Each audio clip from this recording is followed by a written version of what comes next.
Failure gets a bad rap. Most people treat it like a dead end. But for the world's greatest entrepreneurs, it's the foundation, the launch pad, the training ground.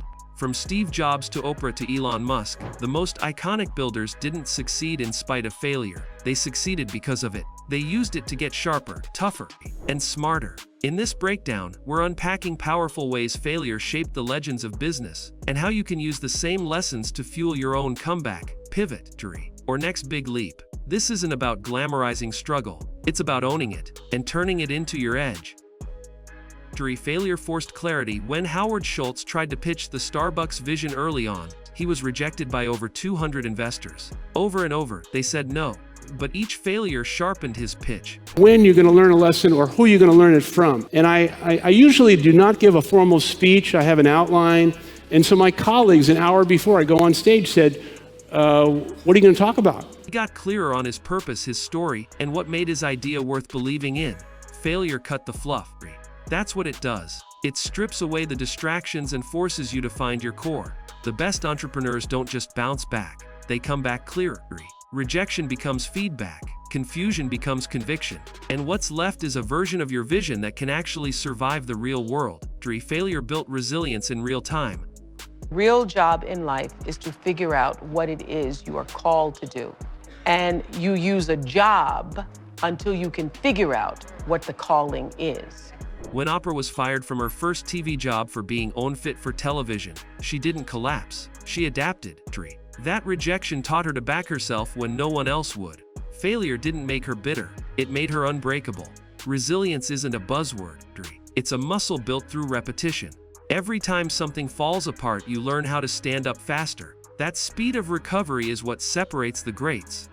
They don't stay down long. They move, reflect, and rebuild over and over. Resilience isn't born, it's earned. And failure is the gym where you build it.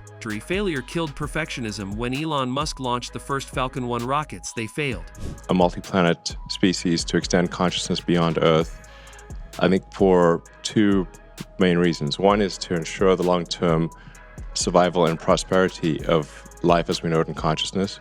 3 explosions, millions lost. But he didn't wait to be perfect. He launched, learned, and kept going. That mindset built SpaceX. The truth is, perfectionism kills momentum. Great entrepreneurs understand that failure is part of the process, not a detour from it. You don't get better by waiting.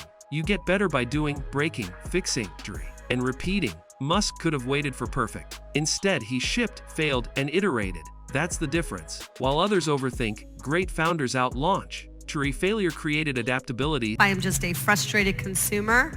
I had never worked in fashion, retail. I'd never even taken a business class. I grew up on a beach in Florida.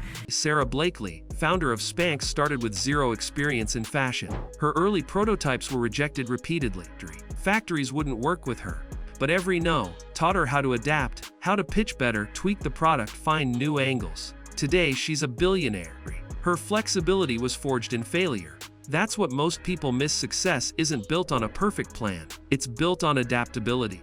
The ability to pivot when your plan crashes. The greatest entrepreneurs don't get stuck. They get creative. Failure trains that instinct, and it becomes one of their biggest advantages. Failure tested their vision. Jeff Bezos knew Amazon would likely fail. I think I'd always wanted to do it, even since I was a kid.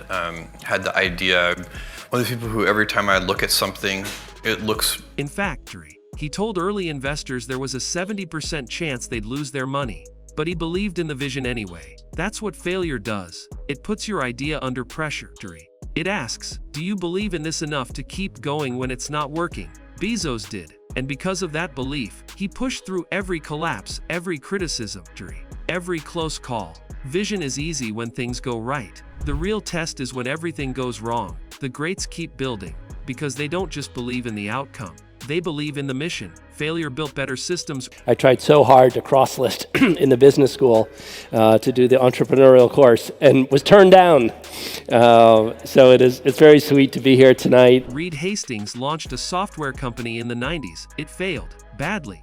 But from that crash came the idea for a new kind of business, one that would later become Netflix. Failure exposed the flaws in his original systems, how he managed money, how he built teams, how he tested products. Instead of quitting, he rebuilt smarter, stronger, more scalable. The best entrepreneurs don't just survive failure, They extract data from it. They improve systems, not just stories. That's why their second, third, or fourth act works better than the first. Failure becomes a blueprint, not a wall. Failure cut the wrong people out.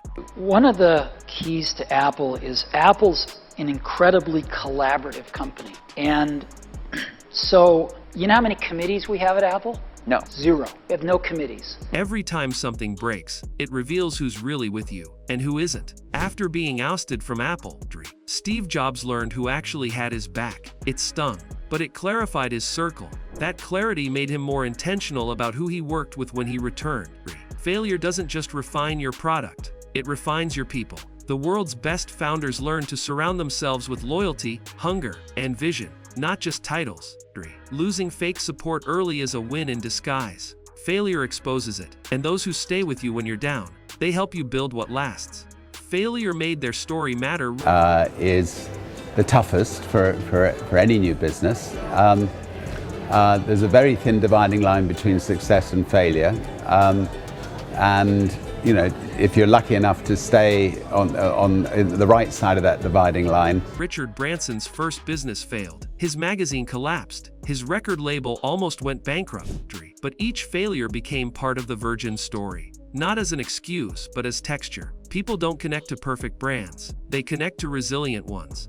The cracks in the story make it real. Every great entrepreneur knows that. They don't hide the scars, they use them. That transparency builds trust and loyalty. When you own your failures, people root for your wins. It's not just marketing, it's magnetic. The best stories aren't polished, they're earned. Failure eliminated Plan B. At one point, Jan Komovko, founder of WhatsApp, was on food stamps. He'd been rejected for jobs at Facebook and Twitter, but he didn't quit because he didn't give himself an easy out. Plan B was survive. That hunger built WhatsApp. The reality, most people quit because they can. There's a backup, a safety net, a way out. But when failure strips that away, it forces real commitment. The greats don't hustle casually. They go all in because they have to. That kind of pressure creates clarity, urgency, and drive. It's not always comfortable, but it builds greatness. Failure taught them humility. Failure humbles you fast. It reminds you that talent isn't enough, that ego is fragile, that nothing is guaranteed. The world's greatest entrepreneurs carry that humility into every room. Not because they're weak, but because they've been broken and came back better. Humility opens the door to learning, collaboration, and long-term thinking. That's why great founders often sound calm, not cocky. Failure taught them the cost of arrogance and the value of listening. You don't grow by pretending to have all the answers. You grow by learning from every punch. And they've taken a lot of punches. Failure fueled long-term thinking. When Airbnb launched, no one cared. They got rejected by almost every investor. At one point, they sold cereal just to survive. But those early failures forced them to zoom out, to think in terms of years, not weeks. That long game mindset helped them stay patient, refine their model, and build something that would explode later. Most people give up when things don't move fast. The greats stick with it, even when growth is invisible. Failure made them think long. And in business, that's how you outlast hype, with patience, not panic. Failure was never final. Here's the real secret. The best entrepreneurs never saw failure as final. Not once. It was always a beginning, a pivot point, a signal to evolve. They didn't take it personally. They took it seriously. And that made all the difference. While others saw the end, they saw the next step. That mindset isn't something you're born with. It's built. Every time you get knocked down and decide to stand back up, every win you've ever heard of, it was born from a loss someone refused to let define them. Failure built their stories. It sharpened their minds. It filtered their circles. It gave them grit no classroom ever could. The greatest entrepreneurs aren't the ones who avoided failure. They're the ones who used it. If you're in the middle of something breaking down, don't run. Study it, learn from it, build with it. If this content hit home, drop a comment, share it with someone stuck in a setback, and subscribe for more breakdowns like this.